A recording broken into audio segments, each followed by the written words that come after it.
Hello बच्चों, आपके अपने नीतू क्लासेस में आपका स्वागत है।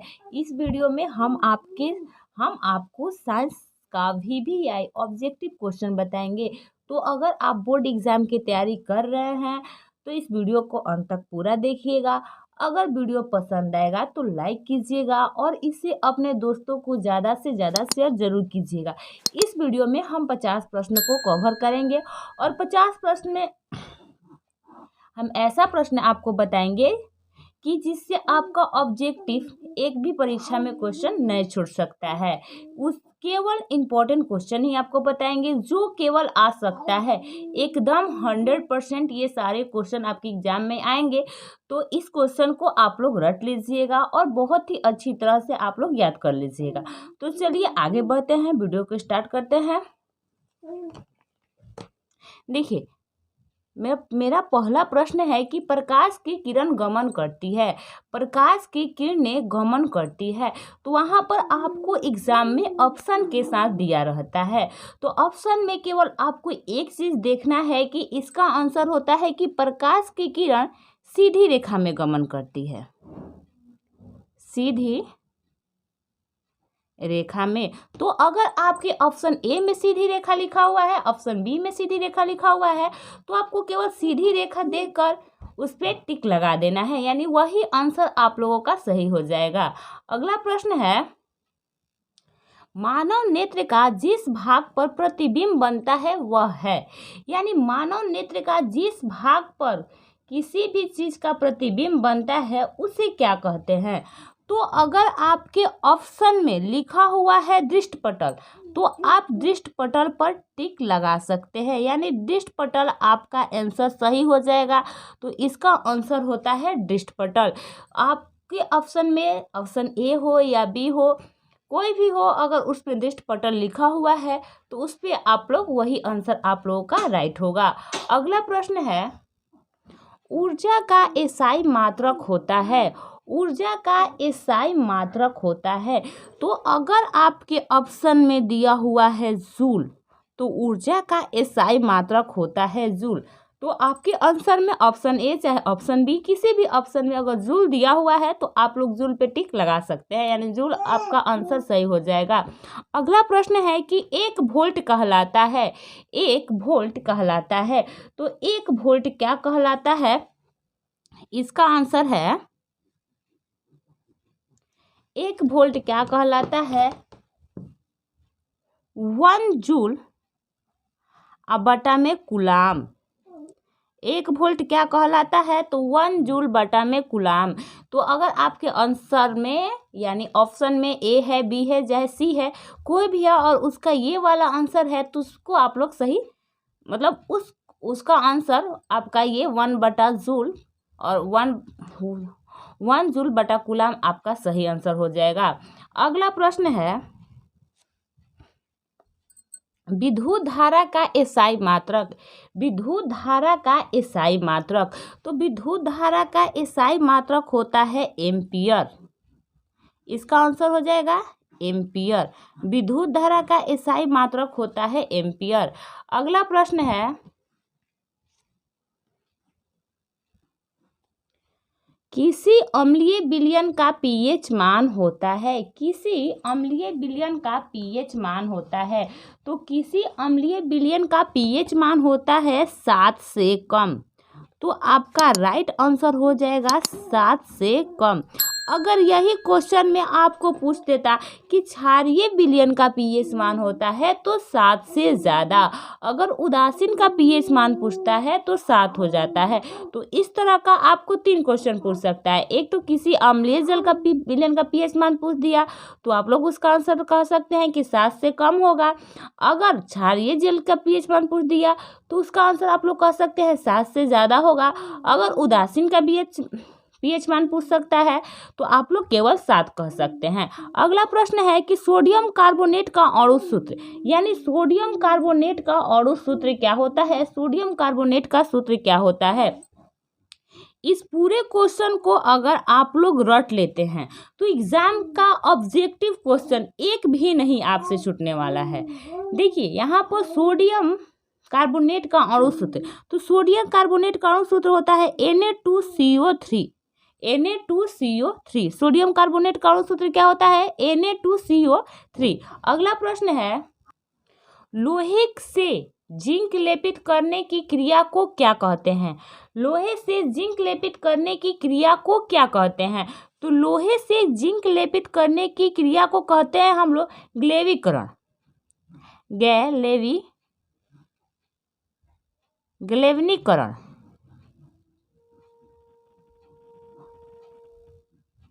ग्लेवनीकरण, लोहे से जिंक लेपित क्रिया को हम लोग कहते हैं ग्लेवनीकरण।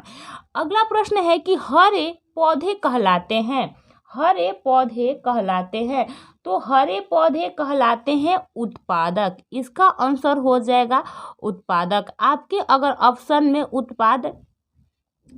उत्पादक दिया हुआ है तो उत्पादक आपका आंसर सही है, उत्पादक ही आपके मतलब कि राइट ऑप्शन है। अगला प्रश्न है कि एल्युमिनियम पर मोटी ऑक्साइड की परत बनाने की प्रक्रिया को क्या कहते हैं? एल्युमिनियम पर मोटी ऑक्साइड बनाने की परत की प्रक्रिया को क्या कहा जाता है? तो इसे कहा जाता है, इसका आंसर हो जाएगा एनोडीकरण। इसे कहा जाता है एनोडीकरण। अगला प्रश्न है कि लेंसों में मुख्य फोकस की संख्या कितनी होती है? लेंसों में मुख्य अगला प्रश्न है कि लेंसों में मुख्य फोकस की संख्या कितनी है? तो लेंसों में मुख्य फोकस की संख्या होती है 2, तो इसका आंसर हो जाएगा 2। तो अगर आपके ऑप्शन में 2 है तो आपका राइट ऑप्शन 2 ही होगा। अगला प्रश्न है कि आंख व्यवहार होता है, यानी अगला प्रश्न आप लोगों को दिया हुआ है कि आंख व्यवहार होता है, तो आंख का व्यवहार कैसा होता है, किस लेंस की तरह होता है, ये क्वेश्चन आपसे पूछ रहा है। तो आंख का व्यवहार होता है उत्तल लेंस की तरह। यहाँ पर लिखेंगे उत्तल लेंस की तरह, आंख का व्यवहार होता है उत्तल लेंस की तरह। अगला प्रश्न है, विभवांतर मापने वाले यंत्र को क्या कहा जाता है? विभवांतर मापने वाले यंत्र को क्या कहा जाता है? तो विभवांतर मापने वाले यंत्र को क्या कहा जाता है? विभवांतर मापने वाले यंत्र को वोल्टमीटर कहा जाता है, तो इसका आंसर हो जाएगा वोल्टमीटर। विभवांतर मापने वाले यंत्र को वोल्टमीटर कहा जाता है। ये 100% एग्जाम में पूछे जाएंगे, तो वीडियो को अंत तक जरूर देखिएगा और इसे ज़्यादा से ज़्यादा शेयर जरूर कीजिएगा। अगला है कि एमीटर को विद्युत परिपथ में कैसे जोड़े जाते हैं? एमीटर को विद्युत परिपथ में कैसे जोड़े जाते हैं? तो एमीटर को विद्युत परिपथ में श्रेणी क्रम में जोड़े जाते हैं। यहाँ पर इसका आंसर है श्रेणी क्रम, तो इसका आंसर है बच्चों श्रेणी क्रम। यही आपसे पूछता कि वोल्टमीटर को श्रेणी विद्युत परिपथ में किस तरह से जोड़ा जाता है, तो वहाँ पर होता है समांतर क्रम, और एमीटर को श्रेणी क्रम में जोड़ा जाता है। तो एमीटर को विद्युत परिपथ में कैसे जोड़ा जाता है? तो श्रेणी क्रम में जोड़ा जाता है। अगला प्रश्न है, विद्युत फ्यूज बचाता है, विद्युत फ्यूज आखिर क्या करता है? यही क्वेश्चन हम लोगों का है। तो विद्युत फ्यूज बचाता है लघु पथन में बहने वाले उच्च धाराओं के खतरों से, तो इसका आंसर हो जाएगा लघु पथन में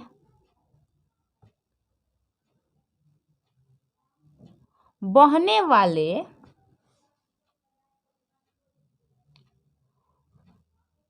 उच्च धारा के खतरे से, लघु पथन में बहने वाले उच्च धाराओं के खतरे से। अगला प्रश्न है कि आवर्त सारणी में किस वर्ग में ऊपर से नीचे आने पर तत्व के अधातु गुण, ठीक है, धात्विक गुण कह रहे हैं कि आवर्त सारणी में किस वर्ग में ऊपर से नीचे आने पर तत्व के धात्विक गुण मिलते हैं। तो ये धात्विक गुण क्या होते हैं? कह रहे हैं कि आवर्त सारणी में किस वर्ग में ऊपर से नीचे आने पर तत्व के धात्विक गुण लिखकर यहाँ पर डाला हुआ है कि अब इसके आगे बढ़ता है, घटता है, क्या होता है, क्या अपवर्तित रहता है, धात्विक गुण क्या होता है। तो इसका आंसर हो जाएगा, इसका धात्विक गुण बढ़ता है। तो इसका आंसर है बढ़ता है। अगला प्रश्न है, आवर्त सारणी के प्रथम वर्ग में सदस्य हैं, यानी आवर्त सारणी के प्रथम वर्ग में सदस्य हैं। आवर्त सारणी के प्रथम वर्ग में कितने सदस्य हैं?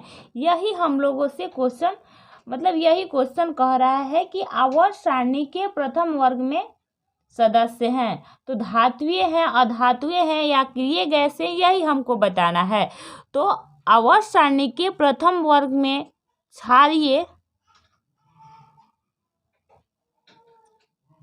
क्षारीय धातु होते हैं, क्षारीय धातु होते हैं। तो अगर आपके ऑप्शन में क्षारीय धातु दिया हुआ है तो वही आपका आंसर सही होगा। अगला प्रश्न है, प्राकृतिक में ऑक्सीजन का संतुलन कैसे बना रहता है? प्राकृतिक में ऑक्सीजन का संतुलन कैसे बना रहता है? तो प्राकृतिक में ऑक्सीजन का संतुलन बना रहता है प्रकाश संश्लेषण के कारण। तो इसका आंसर हो जाएगा प्रकाश संश्लेषण। प्रकाश संश्लेषण के कारण प्राकृतिक में ऑक्सीजन का संतुलन प्रकाश संश्लेषण के कारण बना रहता है। अगला प्रश्न है, डेंगू उत्पन्न करने वाले मच्छर किस तरह के जल में रहते हैं? डेंगू उत्पन्न करने वाले मच्छर किस तरह के जल में रहते हैं? तो डेंगू उत्पन्न करने वाले मच्छर हमेशा साफ जल में पाए जाते हैं। तो यहाँ पर आंसर है साफ जल।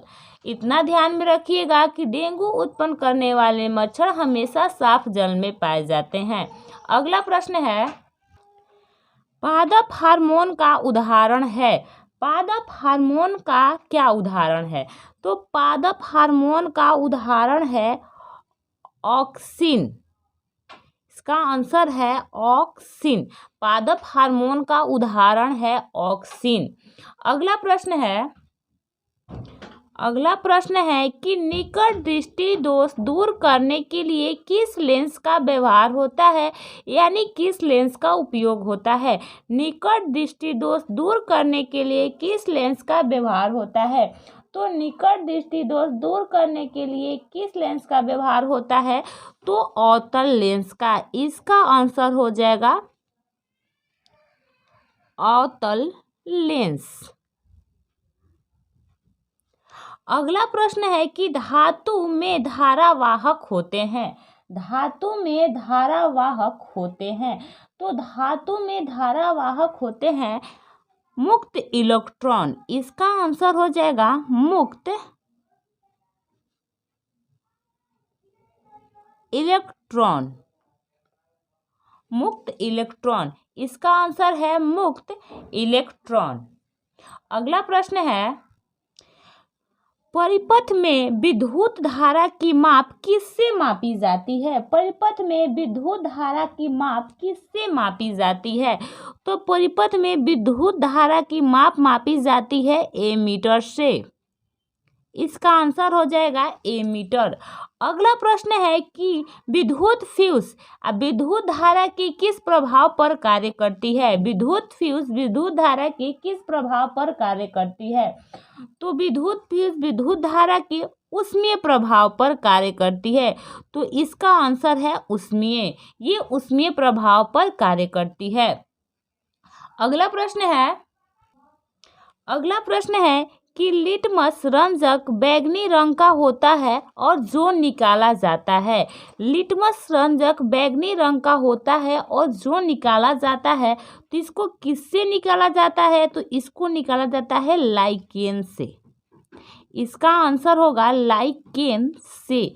अगला प्रश्न है कि सोडियम क्लोराइड का पीएच मान लगभग पूछा है कि सोडियम क्लोराइड का पीएच मान लगभग कितना होता है। तो सोडियम क्लोराइड का पीएच मान लगभग 14 होता है, तो इसका आंसर हो जाएगा 14। सोडियम क्लोराइड का पीएच मान लगभग 14 होता है। अगला प्रश्न है कि नीला थोथा का रासायनिक सूत्र है। नीला थोथा का रासायनिक सूत्र क्या होता है। तो नीला थोथा का रासायनिक सूत्र होता है CuSO4 इंटू 5H2O। तो नीला थोथा का रासायनिक सूत्र होता है CuSO4 इंटू 5H2O। अगला प्रश्न है कि क्लोरोफिल वर्णक का रंग होता है। क्लोरोफिल वर्णक का रंग होता है। तो क्लोरोफिल वर्णक का रंग कैसा होता है। तो क्लोरोफिल वर्णक का रंग हरा होता है। तो इसका आंसर हो जाएगा हरा। अगला प्रश्न है एस्ट्रोजन स्रावित होता है। एस्ट्रोजन स्रावित होता है तो यह कहाँ से स्रावित होता है। तो इसका आंसर है अंडाशय से। अंडाशय से एस्ट्रोजन कहाँ से स्रावित होता है। तो अंडाशय से। अगला प्रश्न है कि घेंघा किस समुदाय के प्राणी हैं। घेंघा किस समुदाय के प्राणी है। तो घेंघा किस समुदाय के प्राणी है। तो घेंघा मोलस्का समुदाय के प्राणी है। इसका आंसर हो जाएगा मोलस्का। घेंघा किस समुदाय के प्राणी है। तो मोलस्का। अगला प्रश्न है कि निम्न में से कौन सा पदार्थ लेंस के लिए प्रयुक्त नहीं होता है। निम्न में से कौन से पदार्थ लेंस के लिए प्रयुक्त नहीं होता है। ये क्वेश्चन बार बार पूछे जाते हैं एग्जाम में, और इसका एक ही आंसर होता है कि ऑप्शन में हम लोग का मिट्टी दिया हुआ होता है। मिट्टी का प्रयोग कभी भी लेंस के लिए नहीं किया जाता है, तो इसका आंसर होता है मिट्टी। अगला प्रश्न है किसी माध्यम के अपवर्तनांक का मान होता है। किसी माध्यम के अपवर्तनांक का मान होता है। तो किसी माध्यम के अपवर्तनांक का मान होता है sin I बटा में sin R। इसे स्नेल का नियम भी कहा जाता है। स्नेल का नियम कहा जाता है। इसे स्नेल का नियम भी कहा जाता है। sin I बटा में sin R।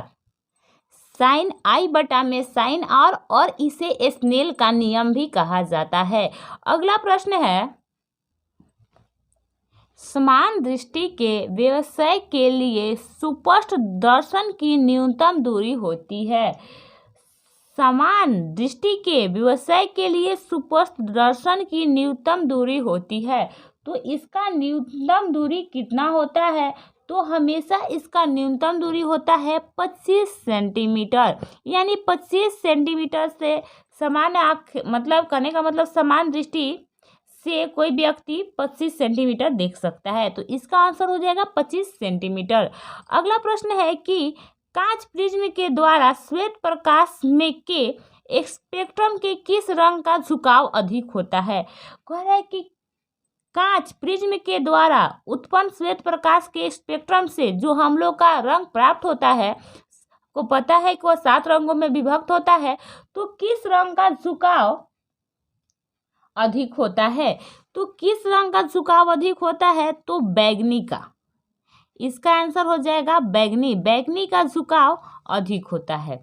अगला प्रश्न है 10 ओम और 30 ओम के प्रतिरोधों को श्रेणी क्रम में जोड़ने पर इसका समतुल्य प्रतिरोध क्या होगा। तो 10 और 20 को यदि श्रेणी क्रम में जोड़ना है तो डायरेक्ट आप 10 और 20 को जोड़ लीजिए। तो इसको अगर हम 10 और 20 को जोड़ेंगे तो 30 हो जाएगा। तो इसका आंसर हो जाएगा 30 ओम। इसका आंसर हो जाएगा 30 ओम। अगला प्रश्न है कि प्रथम कार्बनिक यौगिक यूरिया का संश्लेषण किसने किया था। प्रथम कार्बनिक यौगिक यूरिया का संश्लेषण किसने किया था। तो प्रथम कार्बनिक यौगिक यूरिया का संश्लेषण बोहर ने किया था। इसका आंसर है बोहर ने। अगला प्रश्न है वर्ग 1 के तत्व कहलाते हैं। वर्ग 1 के तत्व कहलाते हैं क्षारीय धातु। इसका आंसर हो जाएगा क्षारीय धातु। क्षार धातु है चाहे धातु, इसका आंसर हो जाएगा क्षारीय धातु। अगला प्रश्न है पादप में जाइलम उत्तरदायी है। पादप में जाइलम उत्तरदायी है किस लिए? तो इसका आंसर है जल का वहन के लिए पादप में जाइलम उत्तरदायी है, जल का वहन। अगला प्रश्न है खुला परिसरण तंत्र किसमें पाया जाता है? खुला परिसरण तंत्र किसमें पाया जाता है? तो खुला परिसरण तंत्र कॉकरोच में पाया जाता है, तो इसका आंसर हो जाएगा कॉकरोच। कॉकरोच में पाया जाता है। खुला परिसरण तंत्र किसमें पाया जाता है? तो कॉकरोच में। अगला प्रश्न है कि पुष्प का नर जनांग कहलाता है। पुष्प का नर जनांग कहलाता है, तो पुष्प का नर जनांग कहलाता है पुकेसर। इसका आंसर हो जाएगा पुकेसर। पुष्प का नर जनांग कहलाता है पुकेसर। विरंजक चूर्ण का रासायनिक सूत्र है। विरंजक चूर्ण का रासायनिक सूत्र होता है CaOCl2। CaOCl2। विरंजक चूर्ण का रासायनिक सूत्र होता है CaOCl2। अगला प्रश्न है 1 यूनिट विद्युत ऊर्जा का मान। 1 यूनिट विद्युत ऊर्जा का मान, तो 1 यूनिट विद्युत ऊर्जा का मान होता है 3.6 गुना 10 के पावर 4 जूल। 3.6 गुना 10 के पावर 6 जूल होता है, यहाँ पर 4 नहीं 6 लिखिएगा, तो 3.6 गुना 10 के पावर 6 जूल। अगला प्रश्न है फ्लेमिंग के वाम हस्त नियम में बायां हाथ का माध्यमा क्या संकेत करती है? वही प्रश्न आपसे पूछा जा रहा है कि फ्लेमिंग के बाएं हस्त नियम में बायां हाथ की माध्यमा क्या संकेत करती है? तो फ्लेमिंग के बाएं हस्त नियम में बायां हाथ की माध्यमा चालक में प्रवाहित विद्युत धारा की दिशा। इसका आंसर हो जाएगा चालक में प्रवाहित विद्युत धारा की दिशा। चालक में प्रवाहित विद्युत धारा की दिशा। अगला प्रश्न है काली चूना का रासायनिक सूत्र क्या है? काली चूना का रासायनिक सूत्र क्या है?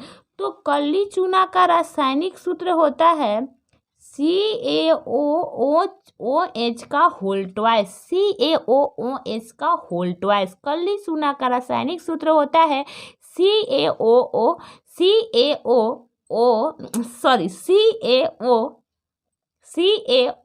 का होल ट्वाइस। CaOH का होल ट्वाइस। अगला प्रश्न है मानव में घ्राणग्राही स्थित होता है। मानव में घ्राणग्राही स्थित होता है, तो ये कहाँ स्थित होता है? तो मानव के नाकों में। इसका आंसर हो जाएगा नाकों में। अगला प्रश्न है कि स्त्रियों में लिंग गुणसूत्र होते हैं। स्त्रियों में लिंग गुणसूत्र होते हैं, तो स्त्रियों में XX लिंग गुणसूत्र होते हैं और पुरुषों में XY पाए जाते हैं और स्त्रियों में XX लिंग गुणसूत्र होते हैं। अगला प्रश्न है मानव शरीर में कोष्ठकों की संख्या कितनी होती है? तो मानव शरीर में कोष्ठकों की 4 संख्या होती है, तो इसका आंसर हो जाएगा 4। मानव शरीर में कोष्ठकों की संख्या 4 होती है। अगला प्रश्न है कि कवक में पोषण कौन कौन सी विधि से पाई जाती है? कवक में पोषण कौन कौन सी विधियों से पाई जाती है?